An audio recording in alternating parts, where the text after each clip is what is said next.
لیکن انہوں نے جھٹلایا، لہٰذا پکڑ لیا ہم نے ان کو بوجہ ان کے ان اعمال کے۔ یعنی اگر وہ ایمان لاتے تو اللہ تعالیٰ ان کے لیے کوئی کمی نہ ہونے دیتے، ہر طرح کی برکتیں ہوتی۔ کیا نڈر ہو گئے ہیں بستیوں والے اس بات سے کہ آ پہنچے ان پر ہماری آفت راتوں رات جبکہ وہ سو رہے ہوں، یا بے خوف ہو گئے ہیں بستیوں والے کہ آ پہنچے ان پر ہماری آفت دن چڑھے جبکہ وہ کھیل رہے ہوں۔ کیا وہ نڈر ہو گئے ہیں اللہ کی چال سے؟ حالانکہ نہیں بے خوف ہوتی اللہ کی چال سے مگر وہ قوم جو خسارہ اٹھانے والی ہو۔ کیا نہیں واضح ہوا ان لوگوں پر جو وارث ہوئے زمین کے اس پر رہنے والوں کے بعد کہ اگر ہم چاہیں تو پکڑ لیں ان کو ان کے گناہوں پر، اور ہم نے مہر کر دی ان کے دلوں پر سو وہ کچھ نہیں سنتے۔ یعنی کہ جو قومیں تھیں انہوں نے اپنی پچھلی قوموں کے بھی سے بھی نہیں سیکھا۔ انہوں نے یہ نہیں سوچا کہ جس طرح قوم سمود نے قوم عاد سے سبق کیوں نہیں سیکھا۔ یہ بستیاں ہیں کہ بیان کرتے ہیں ہم تم کو کچھ ان کے حالات، اور بے شک آئے ان کے پاس ان کے رسول نشانیاں لے کر، مگر نہ تھے وہ ایمان لانے والے اس پر جسے انہوں نے جھٹلایا اس سے پہلے۔ اس طرح مہر کر دیتا ہے اللہ کافروں کے دلوں پر۔ یعنی انبیاء اور رسول کے سلسلے میں اب 5 رسولوں حضرت نوح علیہ السلام، حضرت ہود علیہ السلام، حضرت صالح علیہ السلام، حضرت لوط اور حضرت شعیب علیہ السلام کا ذکر آگے اب آ چکا ہے۔ اب آگے حضرت موسیٰ علیہ السلام کا ذکر آ رہا ہے جو کہ زیادہ تفصیل کے ساتھ ہے۔ اس سے پہلے 5 رسولوں کا ذکر 4 رکوعوں میں آیا ہے، لیکن حضرت موسیٰ علیہ السلام کا ذکر 7-8 رکوعوں پر مشتمل ہے۔ اس کی وجہ یہ ہے کہ انبیاء اور رسول کی حامل یہ جو صورتیں ہجرت سے یہ متصلاً قبل نازل ہوئی، اور ہجرت کے فوراً بعد قرآن کی یہ دعوت براہ راست اہل کتاب یعنی یہود مدینہ تک پہنچنے والی تھی، تو اس لیے ضروری تھا کہ نبی کریم صلی اللہ علیہ وآلہ وسلم اور آپ کے صحابہ مدینہ پہنچنے سے پہلے یہود سے مکالمہ کرنے کے لیے ذہنی اور علمی طور پر پوری طرح تیار ہو جائیں۔ اس وجہ سے حضرت موسیٰ اور بنی اسرائیل کے واقعات آگے بیان کیے جا رہے ہیں۔ تو آیت نمبر 102 میں آتا ہے اور نہیں پایا ہم نے ان میں سے اکثر لوگوں میں عہد کا پاس، اور یقیناً ہم نے پایا ان میں سے اکثر لوگوں کو نافرمان۔ پھر بھیجا ہم نے ان کے بعد موسیٰ علیہ السلام کو اپنی نشانیوں کے ساتھ فرعون اور اس کے سرداروں کی طرف، تو انہوں نے انکار کیا نشانیوں کا، سو دیکھو کیسا ہوا انجام فساد کرنے والوں کا۔ کہا موسیٰ نے اے فرعون بے شک میں رسول ہوں رب العالمین کی طرف سے، اہل ہوں اس بات کا کہ نہ کہوں اللہ کے بارے میں مگر وہی جو حق ہے۔ بے شک میں لے کر آیا ہوں بے شک لے کر آیا ہوں تمہارے پاس نشانیاں تمہارے رب کی طرف سے، سو بھیج دے میرے ساتھ بنی اسرائیل کو۔ تو یہاں پر ہمارے پاس حضرت موسیٰ علیہ السلام کا قصہ شروع ہو رہا ہے جس کے قرآن مجید میں بار بار ڈیٹیل آئی ہے۔ اب اس میں جو بنی اسرائیل کا ذکر ہو رہا ہے وہ مصر کے رہنے والے تھے، اور مصر جو ہے وہ بر اعظم افریقہ کے شمال مشرقی کونے میں واقع ہے۔ اب یہاں پر ہمارے پاس ذکر صحرائے سینا کا بھی آئے گا۔ یہ جو ہے یہ مصر اور فلسطین کے درمیان واقع ہے۔ مصر میں اس وقت فرائنا کی حکومت تھی، یعنی فرعون کی، جس طرح عراق کے بادشاہ جو تھے وہ نمرود یا نمیرودہ کہلاتے تھے، ان کا لقب ہوتا تھا، اسی طرح مصر کے بادشاہوں کو فرعون کہا جاتا تھا۔ چنانچہ حضرت موسیٰ علیہ السلام کو براہ راست مصر کے مطلق العنان بادشاہ فرعون کے پاس بھیجا گیا تھا۔ اب جو فرعون تھا اس کے لیے حضرت موسیٰ کوئی اجنبی آدمی نہیں تھے، کیونکہ آپ اس کے ساتھ ہی شاہی محل میں حضرت موسیٰ پلے بڑے تھے۔ حضرت حضرت موسیٰ کی پیدائش کے وقت جو فرعون برسر اقتدار تھا وہ اس فرعون کا باپ تھا، اور اس نے حضرت موسیٰ کو اپنے بیٹے کی حیثیت سے پالا تھا۔ جب حضرت موسیٰ کی والدہ نے آپ کو ایک صندوق میں بند کر کے دریائے نیل میں ڈال دیا تھا، اور وہ صندوق فرعون کے محل کے پاس آ کر لگا، تو جو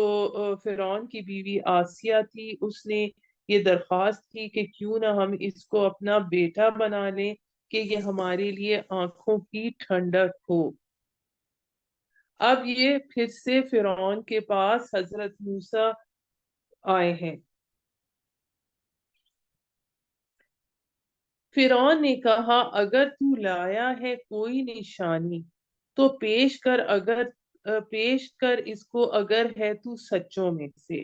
تب ڈال دیا موسیٰ نے اپنا عصا، تو یکا یک ہو گیا وہ اژدہا واضح طور پر، اور نکالا اس نے اپنا ہاتھ تو یکا یک ہو گیا سفید چمکتا ہوا دیکھنے والوں کے لیے۔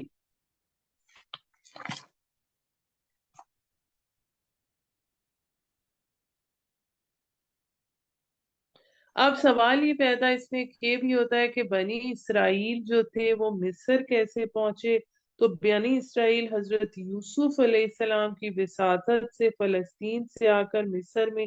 آباد ہو گئے تھے، اور اس وجہ سے اب یہ مصر میں آباد تھے۔ اس وقت جب وہاں پر اس خاندان کے جو چرواہے بادشاہ جو تھے ان کی حکومت تھی، اور ان کے دور میں حضرت یوسف علیہ السلام کے احترام کی وجہ سے بنی اسرائیل کو ایک معاشرے میں مقام حاصل ہوتا تھا، لیکن بہت عرصہ انہوں نے عیش کی، لیکن اس کے بعد انقلاب آیا، اور یہاں اس انقلاب کے نتیجے میں یہاں قبطی قوم کی حکومت قائم ہو گئی، اور یہ لوگ جو تھے یہ مصر کے اصل باشندے تھے، اور بنی اسرائیل کے لیے اس پر سختی اور عتاب شروع ہو گیا۔ اب ہم آتے ہیں آیت نمبر 109 کی طرف۔ کہنے لگے سردار فرعون کی قوم کے کہ یقیناً یہ ہے کوئی جادوگر بڑا ماہر، جب آپ نے اپنے معجزے دکھائے، چاہتا ہے کہ بے دخل کر دے تمہیں تمہاری زمین سے، اب کیا صلاح ہے تمہاری؟ انہوں نے فرعون سے کہا ڈھیل دو اسے اور اس کے بھائی کو، اور بھیج دو شہر میں ہر کارے لائیں تیرے پاس تمام جادوگر بڑے ماہر۔ پھر آئے جادوگر فرعون کے پاس اور بولے کیا ملے گا ہمیں صلہ اگر ہم ہوں غالب؟ اس سے ان کی ذہنیت کا پتہ چلتا ہے۔ کہا ہاں تم ضرور مقربین میں سے ہوگے۔ انہوں نے کہا اے موسیٰ یا تو ڈال اپنا جادو اور یا ہم ڈالیں۔ کہا تم ڈالو۔ پھر جب ڈالی رسیاں انہوں نے تو جادو کر دیا لوگوں کی آنکھوں پر، یعنی نظر بندی کر دی اور خوف زدہ کر دیا ان کو، اور پیش کیا جادو بہت بڑا، یعنی ان کی رسیاں سانپ بن گئیں۔ اور وہی کی ہم نے موسیٰ پر کے ڈال دے تو اپنا عصا، تو فوراً نگل گیا جو انہوں نے سانگ رچایا تھا۔ پس ظاہر ہو گیا حق اور باطل ہو کر رہ گیا جو انہوں نے کیا تھا، پس مغلوب ہو گئے اس جگہ، اور ہو گئے وہ ذلیل، اور گر پڑے جادوگر سجدے میں، کہنے لگے ہم ایمان لائے رب العالمین پر جو رب ہے موسیٰ اور ہارون کا۔ کہا فرعون نے تم ایمان لائے ہو اس پر اس سے پہلے کہ میں اجازت دیتا تم کو؟ یقیناً یہ ایک سازش ہے، یعنی فرعون نے کہا ایک سازش ہے، تمہاری ملی بھگت ہے جو تم سب نے کی اس شہر میں، تاکہ بے دخل کر دو اس سے اس کے رہنے والوں کو، سو جلد اس کا نتیجہ تم جان لو گے۔ میں ضرور کٹوا دوں گا تمہارے ہاتھ اور تمہارے پاؤں، مخالف سمت سے، پھر سولی پر چڑھاؤں گا تم سب کو۔ اب اس میں جو جادوگر تھے، یہ بات سمجھنے والی ہے کہ جو جس فیلڈ کا ماہر ہوتا ہے وہی اس فیلڈ کی میکسیمم کہاں تک اس کی وسعت جا سکتی ہے اس کو جان سکتا ہے۔ اب جب حضرت موسیٰ نے اپنے معجزے جو تھے وہ دکھائے، اور وہ جو اژدہا تھا وہ چھوٹے سانپوں کو نگل گیا، تو اس سے جادوگروں کو یہ سمجھ آ گئی کہ یہ جادو نہیں ہے، یہ کچھ اور چیز ہے، اس سے بڑھ کر کوئی چیز ہے۔ تو جس کے نتیجے میں وہ جادوگر جو تھے وہ سجدے میں گر گئے اور وہ ایمان لے آئے، اور جب وہ ایمان لے آئے تو فرعون نے ان کو سزا دی۔ تو انہوں نے کیا کہا؟ انہوں نے کہا ہمیں تو اپنے رب کی طرف لوٹ کر جانا ہے، نہیں تو بدلہ لے رہا ہم سے مگر یہ کہ ہم ایمان لائے ہم نشانیوں پر اپنے رب کی۔ یعنی وہ انہوں نے ایمان لیا کہ یہ رب ہے اور اس اللہ تعالیٰ کا رسول ہے، اور نہیں تو بدلہ لے رہا ہم سے مگر یہ کہ ایمان لائے ہم نشانیوں پر اپنے رب کی۔ جب آئے ہمارے پاس اے ہمارے رب، دے ہمیں صبر اور موت دینا ہمیں مسلمان ہونے کی حالت میں۔ اور کہا سرداروں نے فرعون کی قوم میں سے، کیا چھوڑے رکھے گا تو موسیٰ اور اس کی قوم کو کہ فساد پھیلائیں ملک میں، اور چھوڑے تجھے اور تیرے معبودوں کو؟ اس نے کہا البتہ ہم مار ڈالیں گے ان کے بیٹوں کو اور زندہ رکھیں گے ان کی عورتوں کو، اور ہم ان پر غالب ہیں۔ اب چونکہ حضرت موسیٰ محل میں ہی پلے بڑے تھے، سب کو ان سے، فرعون کو بھی ان سے ایک طرح کی محبت تھی، اب یہ جو فرعون تھا یہ ان کے چھوٹے بھائی کی حیثیت سے تھا، تو پھر اس لیے اس نے یہ کہا کہ ہم ان کو ختم نہیں کریں گے حضرت موسیٰ کو، بلکہ ان کی طاقت کو ختم کرنے کی کوشش کریں گے کہ بیٹوں کو مار دیں گے اور عورتوں کو زندہ چھوڑ دیں گے۔ کہا موسیٰ نے اپنی قوم سے، مدد مانگو اللہ سے اور صبر کرو، بے شک زمین اللہ کی ہے، وارث بنا دیتا ہے اس کا جسے چاہے اپنے بندوں میں سے، اور اچھا انجام ہے متقیوں کے لیے۔ کہنے لگے اذیتیں دی گئیں ہمیں تیرے آنے سے پہلے اور تیرے آنے کے بعد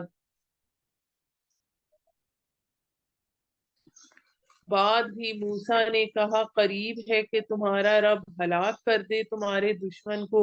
اور نائب بنا دے تم کو ملک میں، پھر وہ دیکھے گا کیسے عمل کرتے ہو۔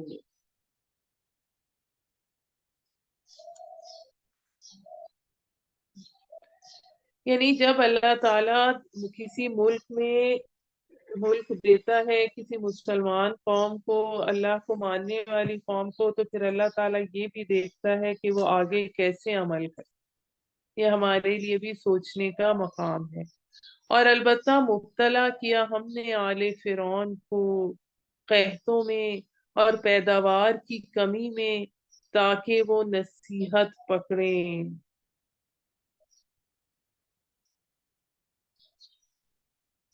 اب یہ اس میں جو وہی قانون یہاں پر آ رہا ہے جو اسی صورت کی آیت نمبر 94 میں ہم پڑھ چکے ہیں، جب اللہ تعالیٰ کسی قوم کی طرف رسول بھیجتا ہے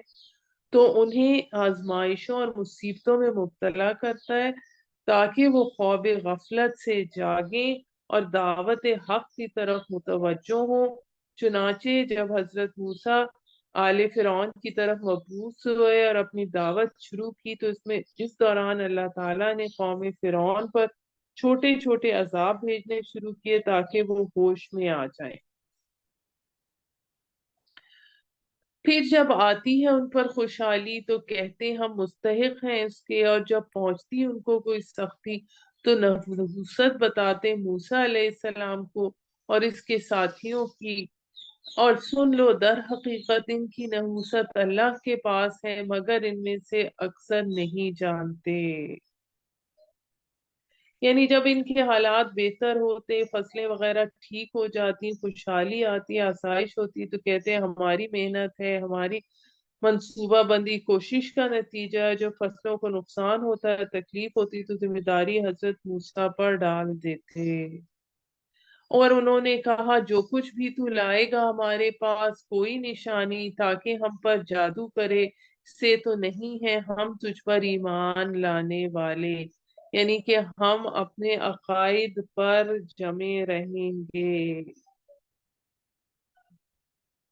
کہ وہ حضرت موسیٰ سے کہتے کہ تم جو اپنے جادو کے زور سے ہم پر مصیبتیں لا رہے ہو اور سمجھتے ہو کہ ہم تمہارے جادو کے زیر اثر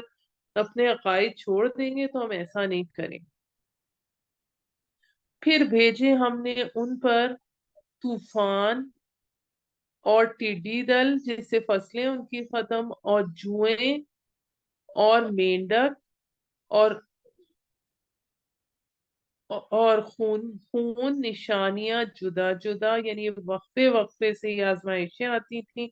پھر بھی وہ تکبر کرتے رہے اور وہ تھے ہی مجرم۔ ان پر کیا ہوتا ہے کہ طوفان آتے رہتے، پھر ٹڈی دل ان کی فصلوں کو چٹ کر جاتی، پھر چچڑیاں، جوئیں، کھٹمل، پسو، ان کی مختلف جو ٹائپس تھی انہیں مسلسل تنگ کرتے، ان کے اناج میں کثرت سے سسریاں پڑ جاتی، مینڈک ان کے گھروں، بستروں، حتیٰ کہ برتنوں کے میں سے نکلتے، خون کی بارش ہوتی۔ تو ان سب چیزوں سے ان کو مصیبت میں ڈالا گیا، ایک بار نہیں بلکہ وقفے وقفے سے آتی رہی، کہ شاید وہ کسی وقت حضرت موسیٰ علیہ السلام کی دعوت کو قبول کر لیں۔ جب آتا ان پر کوئی عذاب تو کہتے اے موسیٰ دعا کر ہمارے لیے اپنے رب سے، جیسا کہ عہد کیا ہے تجھ سے، اگر دور کر دیا تو نے ہم سے عذاب تو ایمان لے، ہم بات مان لیں گے تمہاری، ایمان لے آئیں گے تجھ پر، اور ضرور جانے دیں گے تیرے ساتھ بنی اسرائیل کو، کہ اس کے بعد آپ بنی اسرائیل کو یہاں سے لے جائیں۔ پھر جب دور کر دیا ہم نے ان سے عذاب ایک مدت تک کہ ان کو پہنچنا تھا اس تک، تو فوراً وہ عہد توڑ ڈالتے، یعنی جب ان کی مصیبت دور ہو جاتی تو اب پھر واپس پلٹ آتے اپنی ہٹ درمی کی طرف۔ پھر بدلہ لیا ہم نے ان سے، سو غرق کر دیا ہم نے انہیں دریا میں، کیونکہ وہ جھٹلاتے تھے ہماری آیات کو اور وہ تھے ان سے غفلت برتنے والے۔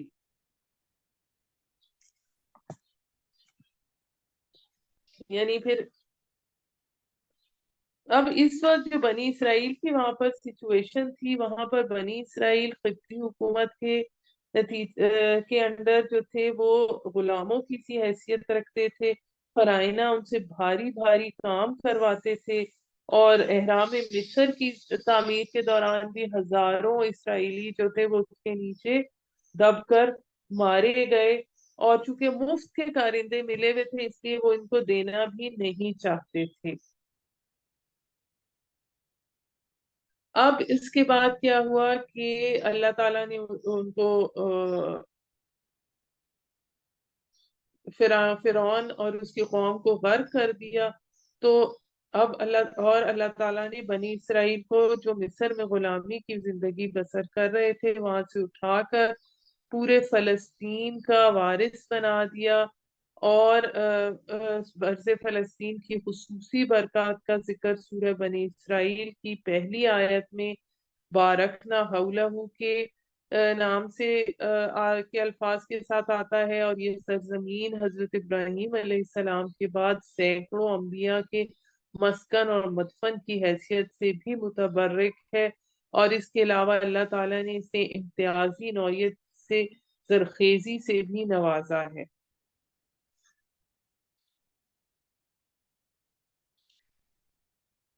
اور وارث بنا دیا، آیت نمبر 137، اور وارث بنا دیا ہم نے ان لوگوں کو جو تھے ضعیف اور ناتواں زمین کے مشرق اور مغرب کا، یہی جو میں نے ابھی آپ کو بات ایکسپلین کی، اور پورا ہوا وعدہ تیرے رب کا بھلائی کے بارے میں بنی اسرائیل پر بسبب ان کے صبر کرنے کے، اور برباد کر دیا ہم نے جو کچھ بنایا تھا فرعون نے اور اس کی قوم نے، اور جو وہ چڑھاتے تھے انگور کی بیلیں، اور پار اتار دیا ہم نے بنی اسرائیل کو دریا سے، تو وہ پہنچے قوم پر جو جمے بیٹھے تھے اپنے بتوں کی پوجا پر، کہنے لگے اے موسیٰ بنا دے ہمارے لیے بھی ایک معبود جیسے ان کے معبود ہیں۔ موسیٰ نے کہا بے شک تم تو جہالت میں مبتلا ہو، بے شک یہ تباہ ہونے والے دین پر لگے ہوئے ہیں اور باطل ہے جو وہ عمل کر رہے ہیں۔ یعنی اللہ تعالیٰ نے ان کو اتنی بڑی مصیبت سے نکالا، اس کے بعد تھوڑا سا آگے جا کے پھر انہوں نے وہی شرک کی خواہش شروع کر دی۔ پھر آیت نمبر 140 میں آتا ہے کہا کیا میں اللہ کے سوا ڈھونڈوں تمہارے لیے کوئی اور معبود، حالانکہ اس نے فضیلت بخشی تم کو تمام جہانوں پر۔ اور یاد کرو جب نجات دی ہم نے تم کو خاندان فرعون سے جو مبتلا رکھتے تھے، تم کو سخت عذاب میں مار ڈالتے تھے تمہارے بیٹوں کو اور زندہ رہنے دیتے تھے تمہاری عورتوں کو، اور اس میں آزمائش تھی تمہارے رب کی طرف سے بہت بڑی۔ یعنی اس سب کے باوجود بھی تم نے سبق نہیں سیکھا۔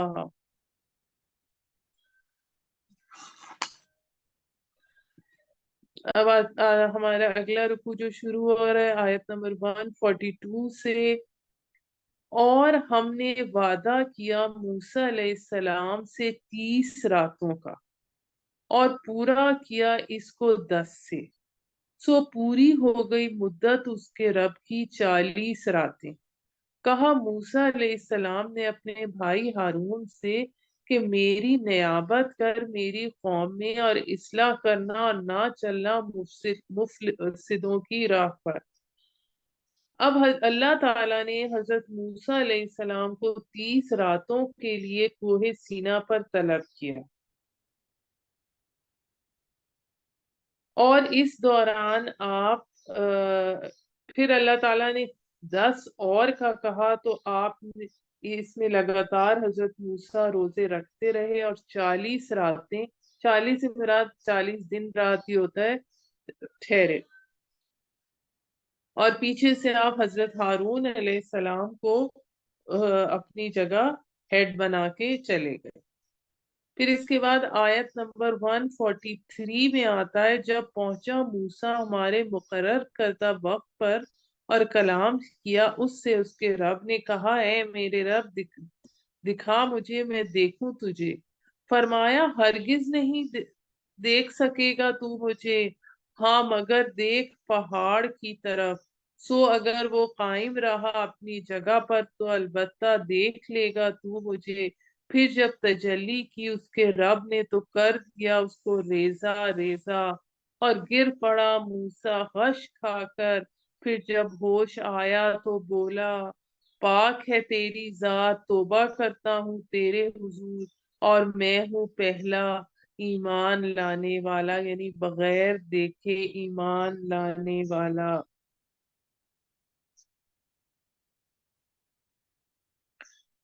کہا موسیٰ نے میں نے برگزیدہ کیا، کہا اے موسیٰ میں نے برگزیدہ کیا تجھ کو، یعنی چن لیا تجھ کو لوگوں پر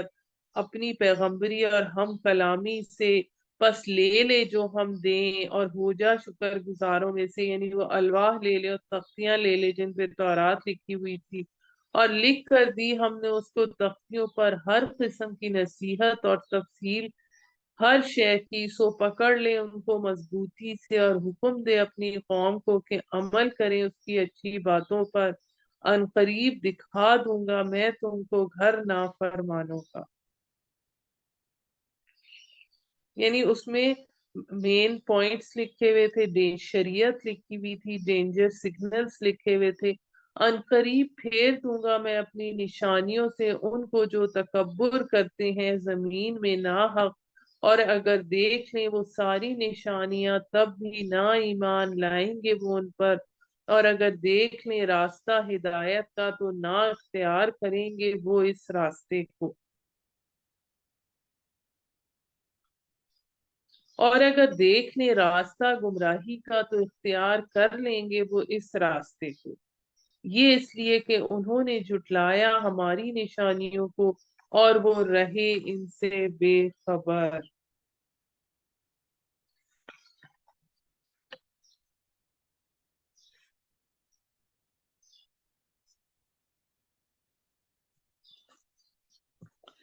اس کے بعد آتا ہے آیت نمبر 147، اور جنہوں نے جھٹلایا ہماری نشانیوں کو اور ملاقات کو آخرت کی، تو ضائع ہو گئے ان کے سب اعمال، اور نہ بدلا پائیں گے وہ مگر اس کا جو وعدہ کیا کرتے تھے۔ اور بنا لیا موسیٰ کی قوم نے، جب حضرت موسیٰ کو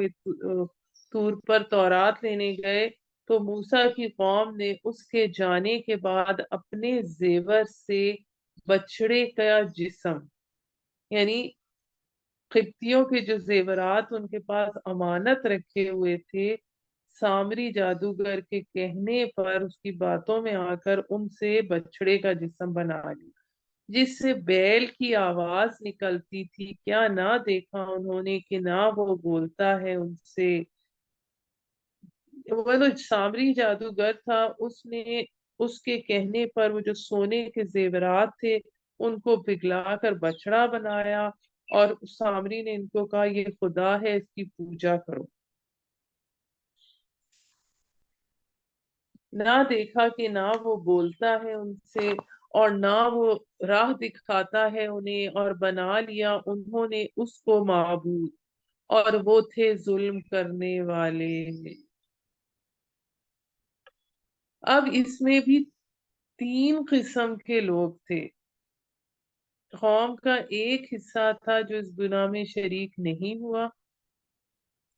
ایک حصہ تھا جو آخر تک اپنی ضد پر اڑے رہے کہ یہ صحیح چیز ہے،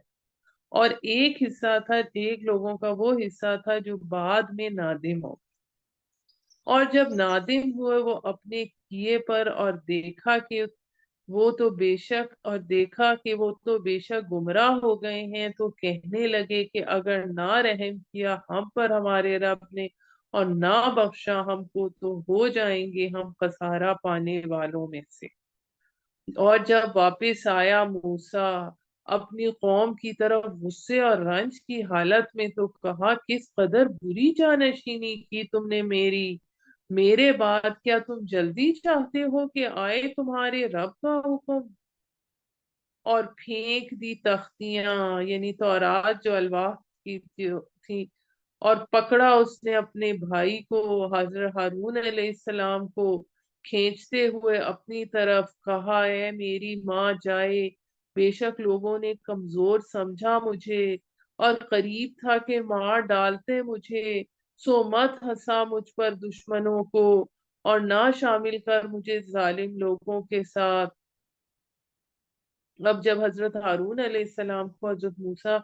نے پکڑا، تو انہوں نے کہا کہ یہ مجھے مار ڈالنے والے تھے، اس لیے میں مجبور تھا، ورنہ میں ظلم سے کیا مراد ہے؟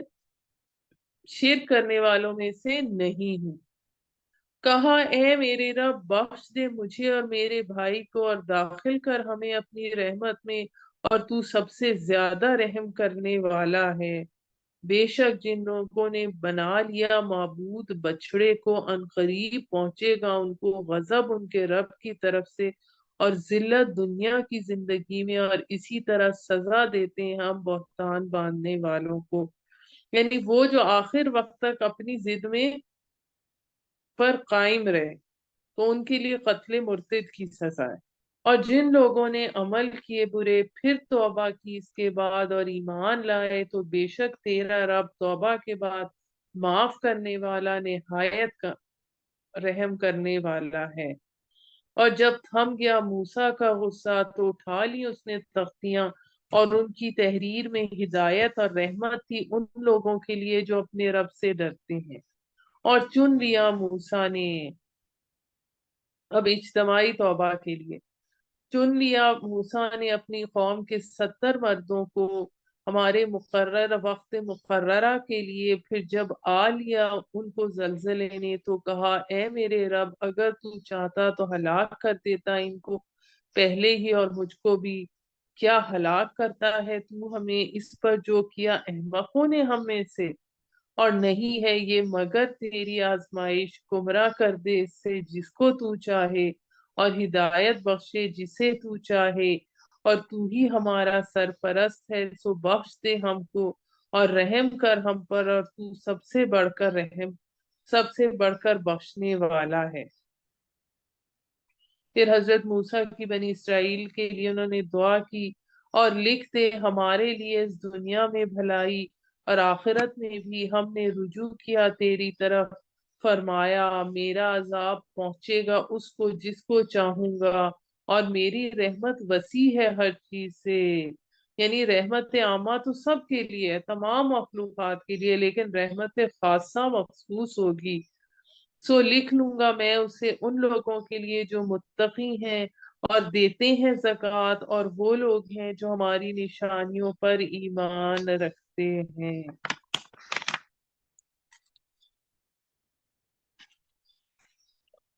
آیت نمبر 157۔ وہ لوگ جو پیروی کرتے ہیں اس رسول کی جو نبی امی ہے، جس کو پاتے ہیں لکھا ہوا، یعنی علامات موجود ہیں اپنے ہاں تورات اور انجیل میں، حکم دیتا ہے وہ ان کو نیکی کا، روکتا ہے ان کو بدی سے، اور حلال کرتا ہے ان کے لیے پاکیزہ چیزیں، اور حرام کرتا ہے ان پر ناپاک چیزیں، یعنی کہ جو بنی اسرائیل پر ان کی شرارتوں کی وجہ سے حرام ہو گئی تھی، اور اتارتا ہے ان پر سے ان کے بوجھ، یعنی جو ظالمانہ رسوم و رواج اور بندشیں جو تھیں ان پر، لہذا جو لوگ ایمان لائیں اس پر اور اس کی حمایت اور نصرت کریں اور اتباع کریں اس نور کی، نور سے کیا مراد ہے؟ قرآن مجید جو اتارا گیا اس کے ساتھ، تو یہی لوگ ہیں فلاح پانے والے۔ کہہ دیجئے اے لوگو بے شک میں رسول ہوں اللہ کی جانب سے تم سب کی طرف۔ اب قرآن مجید میں مختلف جگہوں پر 5 مرتبہ مختلف الفاظ میں یہ چیز موجود ہے کہ محمد رسول اللہ صلی اللہ علیہ وآلہ وسلم کو تمام نوع انسانی کے لیے بھیجا گیا ہے، جس میں سے ایک جگہ یہاں پر آیت نمبر 158 کے سٹارٹ میں آ رہی ہے، کہہ دیجئے اے لوگو بے شک میں رسول ہوں اللہ کی جانب سے تم سب کی طرف، جس کی حکومت ہے آسمانوں اور زمین میں، نہیں ہے کوئی معبود مگر وہی جو زندگی اور موت دیتا ہے، سو ایمان لاؤ اللہ پر اور اس کے رسول پر جو نبی امی ہے، جو ایمان رکھتا ہے اللہ پر اور اس کی باتوں پر، اور اتباع کرو اس کی تاکہ تم ہدایت پاؤ۔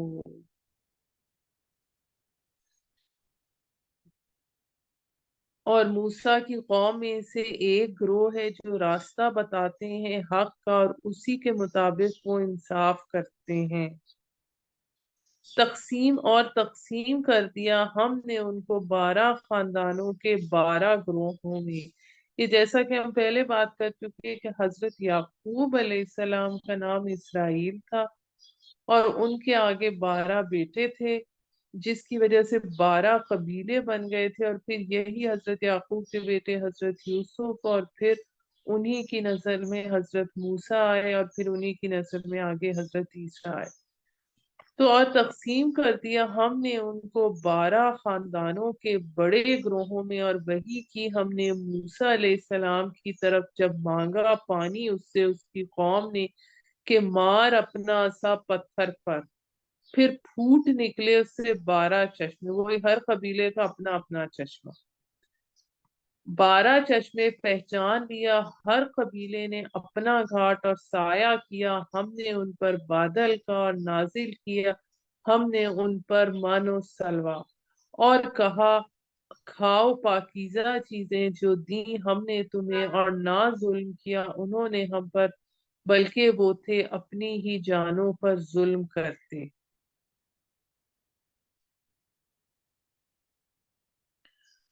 اور یاد کرو جب جب حکم ہوا ان کو کہ جا بسو اس شہر میں، اب یہ شہر کون سا تھا؟ اریحا، جیریکو کا شہر، فلسطین کا شہر تھا، اور جو پہلا شہر جو فتح ہوا تھا شہر میں، اور کھاؤ اس میں سے جہاں سے تم چاہو، اب یہ حضرت یوشع بن نون کی سرکردگی میں فتح ہو، اور کہو حتتن، یعنی معاف کر دے،